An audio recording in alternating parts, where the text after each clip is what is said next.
Hello, everyone. I'm Kimberly Adams. Welcome back to Make Me Smart, where we make today make sense. And I'm Reema. Thanks everyone for listening or watching on the YouTube live stream. It is Friday, August 22nd. This is Economics on Tap, and it is a special edition of the show today. Yes, a very special edition. For those who are watching on the live stream, you will see that I am at AnimeNYC, which is a huge anime convention in New York City, the Big Apple. It's the biggest one on the East Coast. And you can see behind me all of these vendors. There's cosplayers. There are tens of thousands of people here. And I am trying out cosplay myself for the very first time. Oh, thank you. It was an effort getting all my hair under this wig, let me tell you. Well, for those of us, I know, for those who can't see you, can you just describe what you're wearing? Sure. I am dressed as a character from the anime Dahlia in Bloom, which, if you read the manga, is the magic artisan Dahlia wilts no more. And this was one of the anime that I listed in our special newsletter feature on 10 anime to help you learn about the economy. And she's the main character. So she has bright red hair. I'm wearing a special outfit. It's kind of like a little off the shoulder coat number with a little dress underneath it. I think it's very cute. I'm very happy with it. It's really cute. Thank you. It off really well. Thank you. I didn't pull it off. I had somebody else make this for me. I have no sewing skills whatsoever. Oh, well, it looks great. Okay, thank so give you. Us a sense.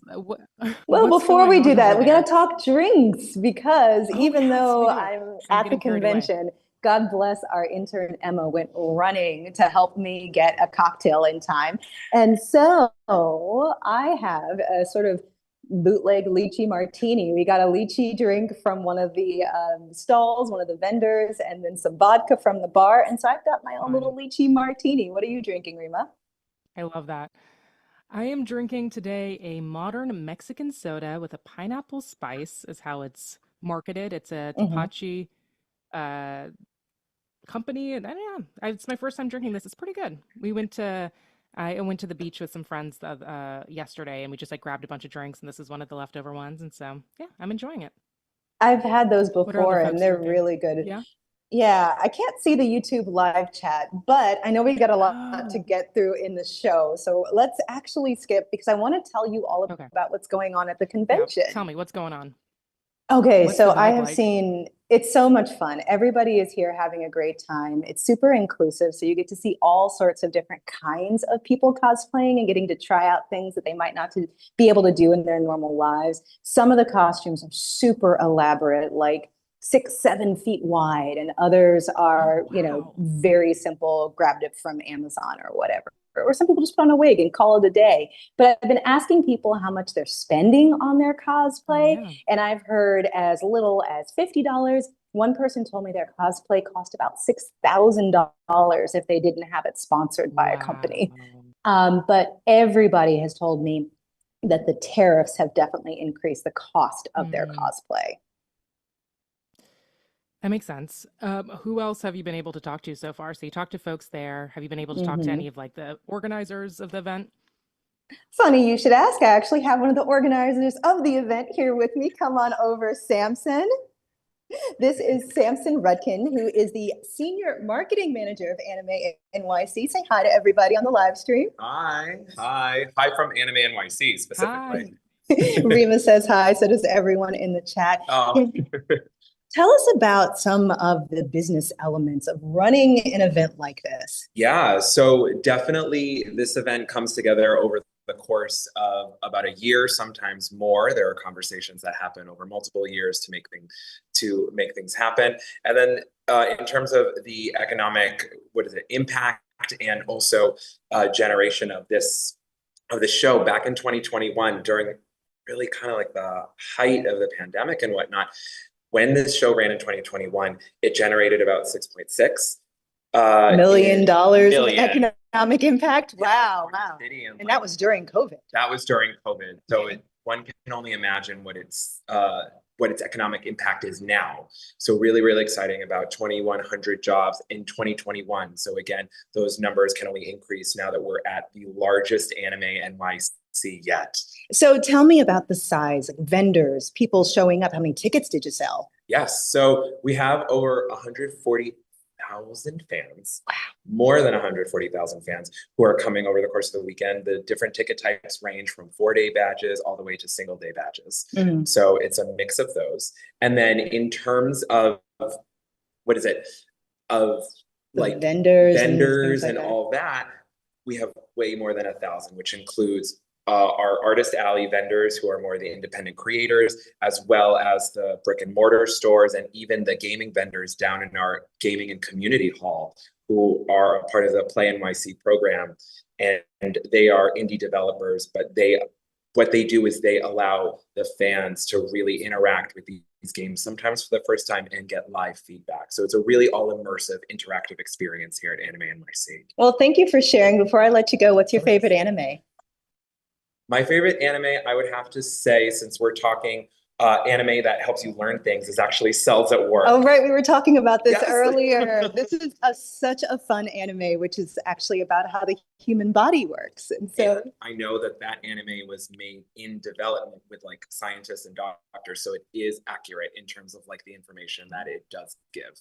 Samson Rudkin, thank you so much for telling us all about AnimeNYC. Oh my God, my pleasure. Thank you so much for having me. All right, now we'll let you have your non-alcoholic lychee drink that we made for you before the show.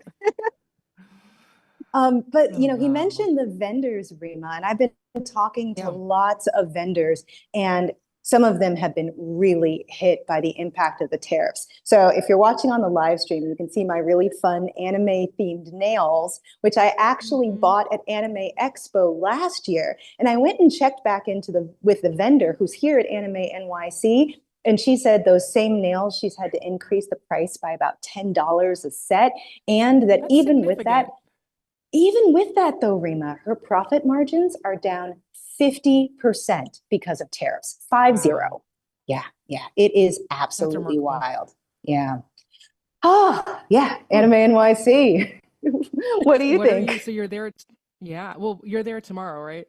Yes, I'm going to be here all weekend because once I'm done with the work part of this, I'm going to be hanging out with my niece and we're cosplaying together.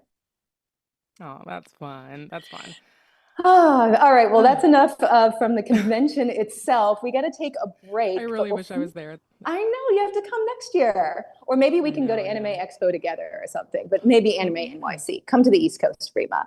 But before you do, and like I mentioned, in case you missed it in Marketplace's newsletter, I did write up, with the help of our intern, Emma, 10 anime that you can use to help learn about the economy. You got to sign up for our newsletter. It's marketplace.org/subscribe. And we're going to also have a link in our show notes so you can check it out. We'll be right back.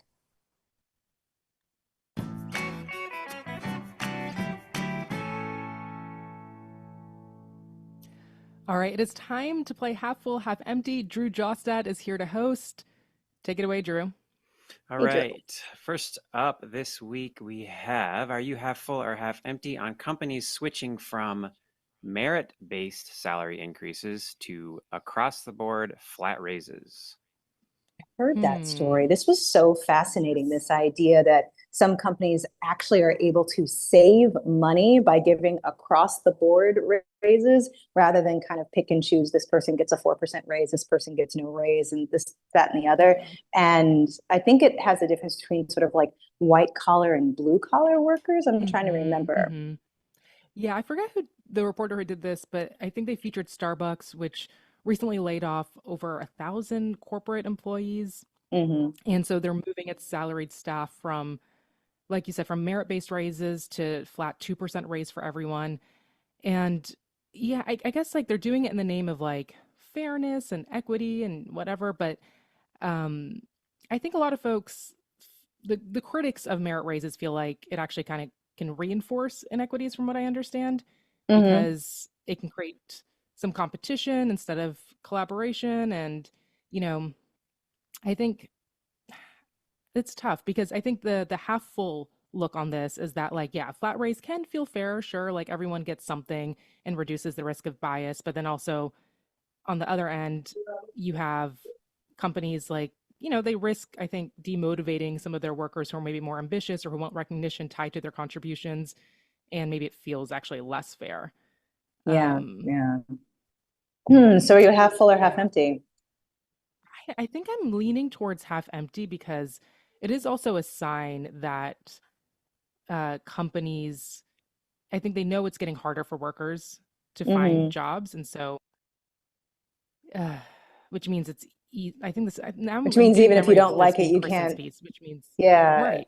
If you don't, Yeah, even it's if you getting don't like easier it, you for can't find companies to another compete. job. Yeah, I think I'm going to lean half Yeah. empty because I think it's like Kristen said, sort of a sign of a weakening labor market. So yeah, half empty on that one for now. But I need to learn more. Yeah.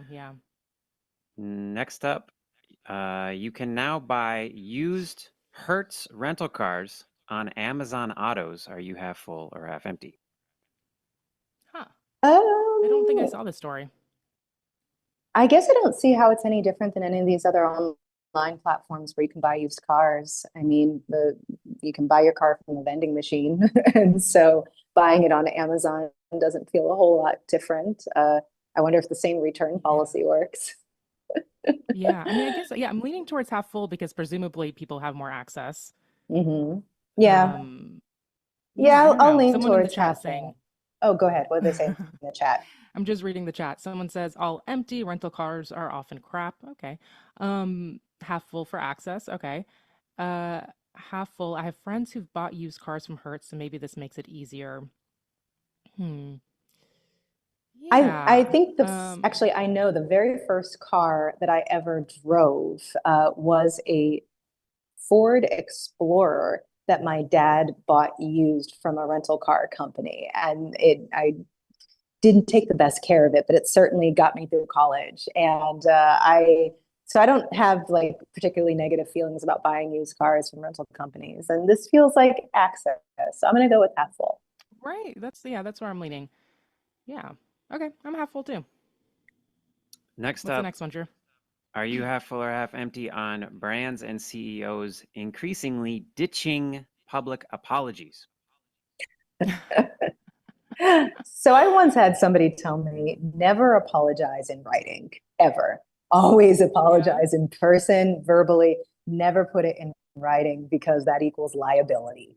And I think about that every single time I see a corporate apology because they have to do it, but it's just sort of kicking around in the back of my head. And so I can appreciate why a lot of corporations think they're in a no-win situation in terms of issuing a corporate apology, that nobody's going to be satisfied with it, and it's going to be picked apart on the internet for whether or not you did a good job. I think what would be better than like just these apologies is just acknowledgement of responsibility and next steps. So I don't actually care if you're sorry. I don't. I care that you are accepting liability and fault and what you're going to do to fix it. So if them ditching the apologies means that it's going to move towards a more effective aftermath towards a mess up, then sure. But if it's just that they're saying, we don't care and we're going to take the strategy that has been popular with recent political figures of, even if I'm wrong, even if I cause a problem, I'm just going to pretend like I didn't and move on, then empty. But because I don't think the apologies are worth much anyway to begin with, I'm actually going to say half full. I'm just pulling up an Axios article, and apparently part of this is in response to American Eagle when they doubled down on its controversial ad featuring Sydney Sweeney, which there it is. Yeah, so they didn't, and then I guess also the T app, it's that dating advice app, didn't apologize after user data was hacked and leaked. Which, I mean, come on, at least apologize. Such a mess. Like, or say this was our error, or do something about it. Here's what we're doing to fix it. Hey, our bad. We promised all of our users privacy so they could talk trash about dudes, and then it all got leaked on the internet, and now you're all in danger. Whoopsies. I mean, what are they going to say? Honestly. Someone in the chat, Ian, is saying, he says, I'm sorry you feel that way. That's what it feels like, right? Like when the companies just apologize, they're like, I'm sorry. I'm sorry you feel like that way. So what do you, Reema, half full or half empty on corporate apologies going away? I'm leaning towards half empty after this conversation. Oh, okay. Yeah. What's next, Drew? Last up is the poll. So all right, everybody in the chat, get ready. Also weigh in on my cosplay. What do you think? What do you think? What do you think? We all love it. According to market research from a firm called NC Solutions, 21% of Americans have signed a waiver before eating spicy food, and that's 35% if it goes to Gen Z. Are you half full or half empty on the growing craze for spicy food? That's So wild. 35% of Gen Z are signing a waiver to eat spicy food. wait, was it 35% of people or 35% of Gen Zers? 21% I of think people Gen and Z. 35% Gen. 21% broadly, 35% Okay. for Gen Z. Yeah. How many people were in that sample size? Right. It was like 1,000. It was like 1,500. It was not. That's not bad. That's not bad. So this this is is in reference to a conversation. Yeah. go for it. No. Yeah, this is in reference to a conversation Kai had with, I believe, an Atlantic reporter who wrote about the how more people are, I guess more companies rather, are pushing out products that are spicy because it spice can be a cheap way to produce flavor and mask some less expensive ingredients, apparently. And I guess new techniques have made it so that companies can tweak the flavors more easily and put it in everything from like ice cream to lemonade to mac and cheese. And so, yeah. You know, I generally would think of myself as somebody who likes spicy foods and has a pretty high tolerance for spicy foods. But I was in, appropriately, I guess, enough, the grocery store, and I was picking up some instant ramen, and I saw this like spicy one. And folks who eat a lot of instant ramen will know the black packages. And I had heard Yes, about it, and eat those everyone all the time. says, right, everyone said it's so spicy. And I'm like, I got this. I add spicy oil, chili oil all the time to things. Right. No big deal. I was not ready. I couldn't finish it because I dumped all of the spice packet and all the oil in, and I couldn't finish it. And I was just like crying and snotty, and it was really an unpleasant situation in my house. And then I felt bad because then I was wasting food, and I don't like to waste food. I hate when it tips over to being like really enjoyable and a little punishing. It's like, okay, this is a little uncomfortable, and then it tips over to being inedible. It's almost as if this is uncomfortable. But it won't. Yeah, I'm okay. It seems like folks in the chat voted. I'm half full. I love spicy food. Give me more. Even if you have to sign a waiver for it. I get the waiver though, because sure. I have seen a couple stories about people trying like extremely spicy foods and dying or having severe health consequences. And if you're doing it for the stick and you're just trying to get attention and people are doing it for attention, I can imagine them wanting to sign a waiver. So yeah. As long as people read the waiver before they sign it, I will say half full. What about you? Yeah, sure. I mean, I'm still leaning towards half full. Someone in the chat says, I like spicy food if it doesn't drown out the flavors. That's key. You want it to enhance, not be the flavor. It's funny. The last time I was in New York, I actually went out to lunch with your producer, Zoe, and we were having lunch at an Indian restaurant, and I ordered something, and the woman looked at me and she was like, "That's not for you." And I was just like, "Oh my gosh." She was like, "Yeah, Wait, no, she said that's not for you? Yeah, that's what she said. She was like, "No." She just like would not. She was like, "No." Nope, I'm not allowing that. Yeah, she was like, "That's not for you." I was just like, wow, I just got owned. That's man. Funny. I ordered something else, but I was insulted. I did. Okay, another quick story. I did this like obstacle course for my nephew. He's 9 when I visited North Carolina, and we did like teams with my family. It was the whole thing. And I was like, if you all win, then we'll go to the convenience store and I can get you whatever you want. He won, and we go to the convenience store and he's like, I want 3 bags of hot Cheetos. And so I got him 3 bags, and it was a terrible decision. He ended up, let's say, just not having the best night. How did your sister feel about you after that? She was not happy, to say the least. Oh man. I take my niece to anime conventions. I don't give her spicy food. Well, I told him to ration it. I was like, listen, have like 1/4 of this bag now, and this will like last you a month. Anyway. No, that was never going to happen. All right, let's close the poll and see what everybody else thinks. Seems like we're 50-50, which is really rare, right? Oh, that's super rare. 50%, half full 49%. I can't remember hearing a split down the middle like that in ages. Okay. Well, thanks for the game. Thanks for voting, everybody. Yeah, that was fun. All right, that is a wrap on this week. But before we go, we've got some news to share. So first, I want to say thank you all for always engaging with us, from your questions, your stories, your comments, your ideas for the show. We really do read and listen to all of them, and we always learn so much from you all. Yeah, we really do. And I'm looking forward to everyone's anime recommendations if you have them. But in the meantime, we are going to be going on a bit of a summer break for a couple of weeks. But please keep listening to our feed because we're going to be dropping in some great content from some of our other marketplace shows before we come back. So definitely check your feeds. And I want to let you know that we are going to be back. Make Me Smart is going to be back on September the 9th with what we started the summer with, which is the goal to make everybody smarter. We're going to have more opportunities to hear new ideas from super interesting people. We're going to listen to folks from across the economy. And if you have recommendations for who you want to hear from, make sure to send those our way. And I'm really excited to share with you what we're going to be doing next.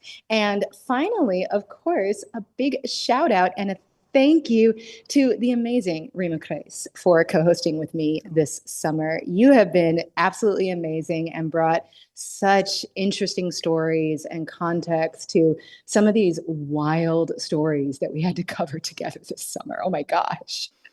Oh, it's been a lot. It's been a lot. But yeah, my little stint is over. But thank you all so much for having me. I can't believe how quickly this summer flew by. I know, right? But yeah, it's wild. But it's been such a joy being part of this show. Covering the news. I feel like these days can feel like you're trying to hold on to like a cloud or smoke or something. There's just so much whiplash and so many norms that are eroding in real time. And so it can be hard to know what to focus on, how much attention to give something, especially when people's attention feels like it's waning right now. Anyway, so I'm really grateful to be in a position or to have been in a position where I can help listeners make a little more sense of what's happening around us. And yeah, and I've learned so much. I've learned so much from you, Kimberly, and from the experts we've talked to in the deep dive and from our listeners. And it's funny, we talk about these really serious and intense and heavy topics, but we also get to do it in a way where we insert a lot of joy, and I think that's the beauty of the show. I mean, right now, look at you. You're literally in an anime costume right now.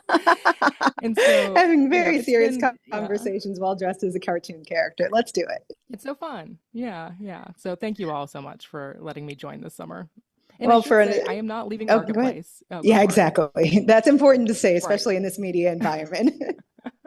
Yes. So you can still hear me on This Is Uncomfortable. We're on a bit of a break right now, but we're thinking of new stories right now to tell there, and then, just new angles to explore when it comes to our relationship with money and how it messes with our lives.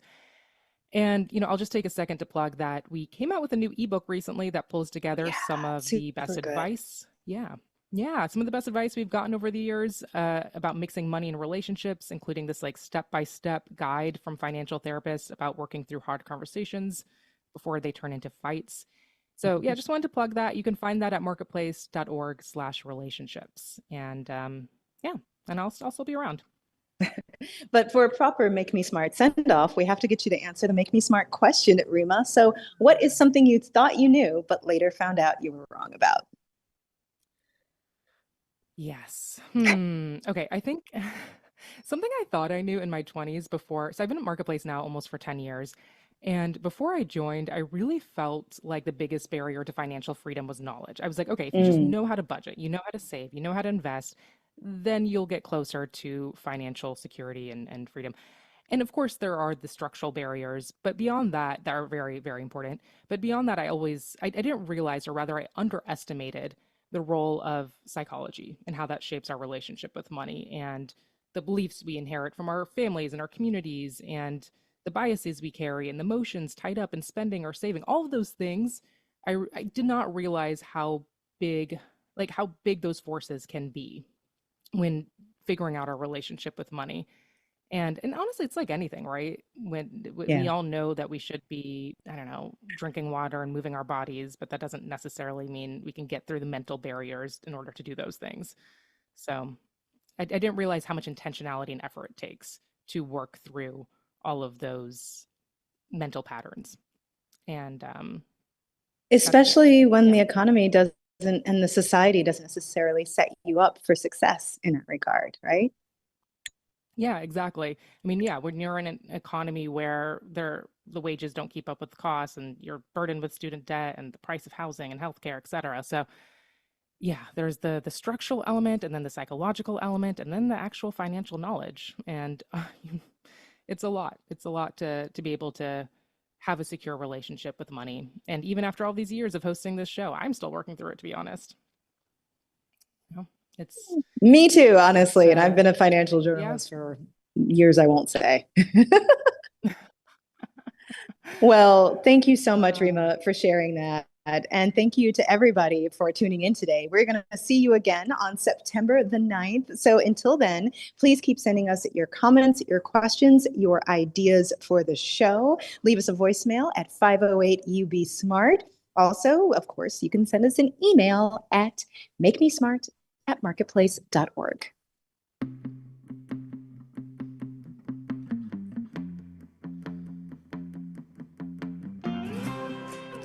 Make Me Smart is produced by Courtney Bergseeger. Today's episode was engineered by Charlton Thorpe.